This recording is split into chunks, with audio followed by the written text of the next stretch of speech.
Welcome in, Shield Brothers and Shield Maidens, to Shield's Rest. I'm Brown. I'm fried. Today I want to start the video by giving a shout out and a thank you to two of the users over on the Reddit page for DC20.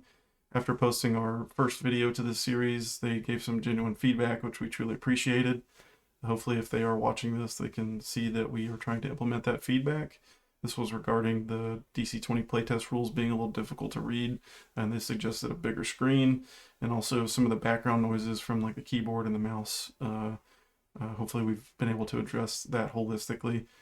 For anyone else watching this video, please engage with us, give us feedback, and tell us what we can do better so that we can provide that to everyone that watches in our whole audience.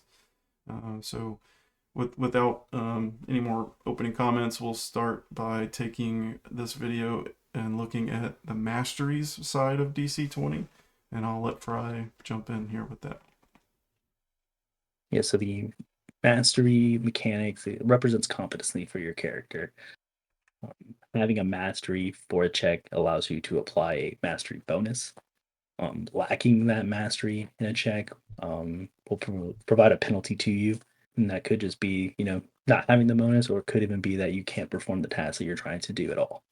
The different type of masteries that we have are skills, trades, languages, and combat.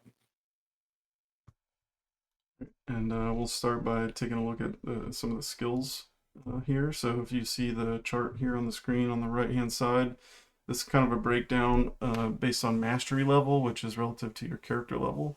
So level 1, you're going to be at that first level of novice, and that will give you a +2 bonus to whatever skills you might assign mastery to or have a mastery in. And then that goes up with level 5. You can move up to adept. Level 10 can move up to expert.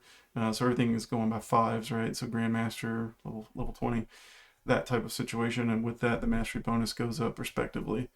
I will say that some classes or talents may give you additional skill masteries or other masteries, and so you may be able to advance a little further in mastery level than what your character level would normally be able to achieve. Highlight a couple um, interesting skills. The first one is trickery. Now, this is an agility check. It covers your sleight of hands, your forgeries, and your traps. These are your classic rogue skills, right? Next is the influence skill. This is a charisma check. This is your ability to kind of convince, mislead, inspire, negotiate, right? So it's your ability to basically communicate with the world around you, perform those classic face skills. And finally, occultism, which is a knowledge skill. Interesting because this kind of created a split off from a religion check, right? The religion is your holy checks about your deities, your gods, celestials, and things like that. The occultism, you get the inverse. These are your unholy magics, your demons, and your aberrations. So it's interesting to have a check specifically for that side. You don't see that in every RPG, and I thought that was really interesting. And then finally, you have awareness, which I'll let Mark dive into a little bit. So awareness is tied to your prime modifier. So whichever skill you have that prime modifier in is what your awareness is equal to. This governs your ability to detect the presence of creatures using sight, hearing, and smell. There are a couple descriptors there for each of those, and it's an interesting relabel essentially of passive perception from D&D 5e. And as we go through these videos and through character builds and future content we hope to get to, you'll see how awareness plays into it a little bit more, so you can understand that skill. There are a couple ways that skill mastery is obtained or gained. For example, all class backgrounds start with +5 or with 5 skill points in that they can assign. Also, depending on your class, there should be things that are different there, and also the talents that you may choose could provide additional bonuses. And then uniquely, your intelligence score, you get 1 point for each intelligence that you have. So if you have a +3 intelligence, you get an additional 3 skill points to assign. Also, if you have 0, you get 0 extra, and if you have a negative, then you actually lose skill points to assign. and your skill mastery increases in other ways dependent on your class and ancestry, as I kind of alluded to earlier. And finally, with skills, whenever you take a mastery in a knowledge skill specifically, you actually gain an additional mastery point to spend in either that same skill or another knowledge skill. So you kind of get a 2-for-1 deal whenever you pick up a knowledge skill. And next, we'll take a look at the trades side of things. All right, so your trade skills are used to craft goods and provide services. Your mastery limits and your bonuses are identical to your skills. So you have your novice, your adept, your expert, all the way to grandmaster. We have 22 total, and they're broken down into 4 categories. You have artistry, crafting, services, and subterfuge. Yep. And so let me jump to it really quick. Apologize, but you can see here the trades and the listed ones that he was mentioning, that Fry was mentioning, and then it has the breakdowns here of like kind of which ones fall into those categories. Just wanted to pick a couple out that were either called something different or seemed like a newer flavor than what other game systems might use or you might be familiar with. So we'll start here with one of the artistry ones, which is illustration.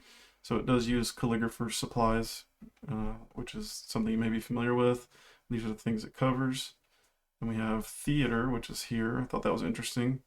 It uses the attribute for charisma and is inclusive of these types of actions. Then we have the crafting section, which one of those is sculpting, which uses sculptor's tools. And this is what you would use to do, like little woodworking or shaping things into objects. And next is weaving. Weaving is here, which uses weaver's tools and agility attribute. And it's used to make cloths, curtains, tapestries, things of that nature. Then you have your services, which are your typical brewing, carpentry, etc. One thing I would like to note here for D&D 5e is that they have something labeled services as well, but that's more your lifestyle, your food, your travel, hirelings, things that you purchase, where in DC20 services are skill, trades that you can do and learn and become better at, as long as you have the tools and the required attribute to make those checks. Then with subterfuge, we have a couple of different things, but cryptography was one that I wanted to point out. Again, you need a certain tool set and it uses the intelligent attribute. But this is for disguising words, kind of hidden messages and deciphering things. So that's just a couple quick ones and some from each category that we wanted to speak on. But you can look through this and read all of them yourself as well. Yeah, I really appreciate the breakdown of it, like an Mm, actual here's the attribute you use, here what you can make of it. So I thought mm-hmm. that was really great that it like broke it down in a way that's absorbable by the reader. Um, but to jump into where you get your trait points from, some of your skills you'll get some from your backgrounds. Here you'll get 3 points, and then your classes and the talents that you choose will also grant you a various amount of trait points. And direct mastery increases will can be dependent on the ancestry you choose as well. And finally, you can convert your skill points into trade points, but you cannot go back. So your skills can go into more trades, but you cannot trade trade points back into skill points. Um, and then next up, we're going to take a look at languages. All right, for language masteries, chart's done up a little different this time. We have 3 levels: 0, none, 1 is limited, and 2 is fluent. So this is your fluency level. So 0 obviously means you have no understanding of a language. 1, you require probably a language check to understand the message that's being relayed to you. And then fluent obviously is you're very fluent, you understand the language completely, and no check is required. And here is the list of the languages that are available currently. Again, this is just like the trades broken into some categories, right? So there's 4 categories here. You can see on the screen what the mortal, exotic, divine, and outer categories consist of. Of specific mention in the exotic category, Fey is similar to Sylvan from D&D 5e, and Elemental is similar to Primordial. I also did notice that there's no Goblin language listed here specifically, but later in the playtest rules, there are some mentions and notes regarding Goblin language. So that might be something that we'll see coming down the road. But just thought that was interesting enough to point out here. Yeah, I'll be curious to see if they do, or if he does a bigger breakdown as well. Obviously, like D&D, your primordials also has, the ignin and things like that. Hmm. So I'll be curious to see, if it just stays so broad or if it branches out like that. Right. Yeah, there's not as But, much descriptive things here as well. Like in the trades and the skills, it was really descriptive of the language, and here you can see it's just this is who speaks that language. So this does kind of look like, it might be built to fit more descriptive words. yeah, I want the full alphabet and like dictionary of Yeah, each language. That'd be right. great. Your language points, those are going to come from, again, your background. Background comes with a lot of things. You're going to start with the fluency in the common language. Everybody knows common, and you'll get 2 language points that you can assign wherever you want. So you can take a limited mastery in 2 languages or become fluent in a second language. Um, your talents as well. You can take certain talents that are going to give you more language points, and you can also convert 1 trade point into 2 language points. Oh yeah, no, that's good. I really like the trade points converting into language points because that for me playing tabletop role playing games, I never really focused much on like the language and being able to like speak or read or like really interact because usually you can make a roll or a check or find someone that knows that skill. But I think with this DC20, it gives you a really unique way to focus on being a character who knows lots of languages instead of having to have a spell ready or cast a ritual spell or something to comprehend languages. You can just naturally have an ability or background that studied languages, so to speak, and it's a little bit more freely accessible at the cost of trades. But I'm one of the people who doesn't really use trades much, so for me, it would work better if I were trying to play that type of character. Yeah, I really like the trickle down, right? So you can make a character that's kind of a jack of all. You have like some talents here, some talents there, or you can just like you said, dive full on straight into language and just be that, Mm. or funnel some into trade and all that. So I really like the how flexible you can be with what your character is good at and in the role play side of it. It's really like the mechanics really back how you want your character to perform. Yeah, I think as we continue the series, that'll definitely come out more, and everyone will understand that statement that really the flexibility of character creation and that side of things is really lots of opportunities there. But with that, we'll start next by taking a look at the last category, which is the combat masteries. With combat mastery, it grants a bonus to your combat statistics, and it is equal to half of your character's level rounded up. The funny thing here that the dungeon coach mentioned is that that's how math actually works. I believe he's a math teacher or was, so I thought that was pretty funny. But in D&D 5e, for example, you always round down, and I did always think that was a little bit odd whenever I first started D&D. But in this system, you actually round up. So just remember that. It applies generally throughout this. If anything comes up where it's not a full even number, it rounds up. Right? And your different combat masteries are going to be for some of your attack checks, your spell checks, and your save DCs. These are going to be coming from your prime modifier as your attribute. You have your physical and your mystical defense. Your physical defense is going to come from your agility plus any armor bonuses that you may have, and your mystical defense is going to come from your charisma and your intelligence score combined. And then last up, your attribute saves. It's going to be the applicable attribute for it. So think of these as like your saving throws from D&D. And then for gaining combat mastery, similar to the other masteries we've covered, just a little bit different in numbers. So for backgrounds, you get to pick two of any of the saves of your choice. So those four attributes, you pick two of those to have saves in or to have combat mastery in. And I do like that as well because you could actually choose those versus like in D&D character building, you get like here's the options you can pick from. In DC20, everybody can choose two of any of the four, which I think is really useful. For classes, they all have light armor and light weapon masteries, so that's similar.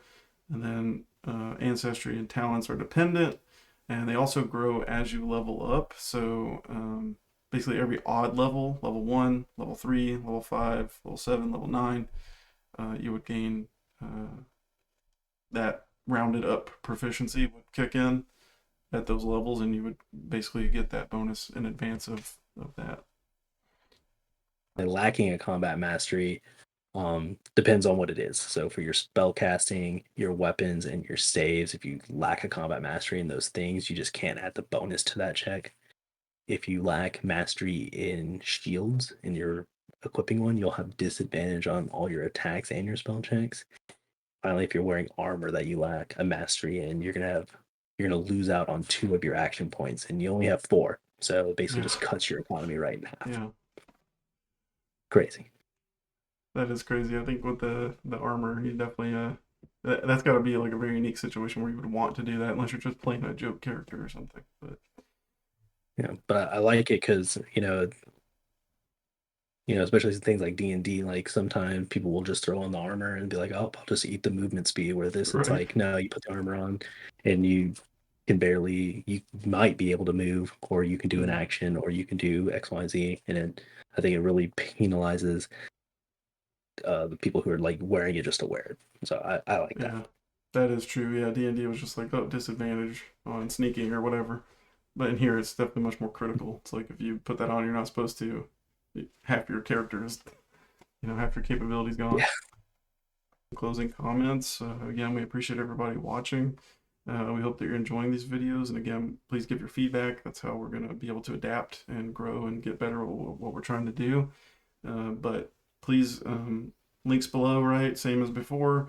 Links to the Dungeon Coaches Patreon, Kickstarter, etc. So you can kind of keep what's going on there. There was a Kickstarter update today, for example, for 0.9.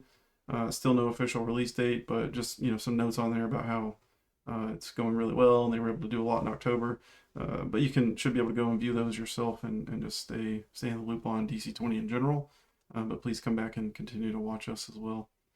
definitely check out um, those lives if you can on YouTube and stuff like that. I got really really pumped up for the subclasses coming out in Mm, point nine. They all look like a lot of fun. I'm excited to dive into those. Kind of feedback, closing remark on it. As you can see through the video, there was a lot of scrolling up and down. There are a lot of things that are um, in different sections, having to kind of piece them together. Obviously, mm, this is playtest and the official book. I'm sure it'll flow a lot better. Um, but just make sure to dig through if you do hop into that playtest and like you're reading something, you're like, where is this? It's in there. Trust me, it's just sometimes you gotta dig for it a little bit. But so far, everything I really like what the Dungeon Coast has going on with this system. There yeah, is a lot to it, uh, a lot to sink your teeth into. So definitely give it a read. for sure. Yeah, I'm super excited to get into character building, which we are going to get into. We just wanted to give a general rules overview first and do that series so people are more familiar with it, but it is coming soon. So, but anyways, thanks for watching, and we look forward to seeing you in the next one. Y'all take care.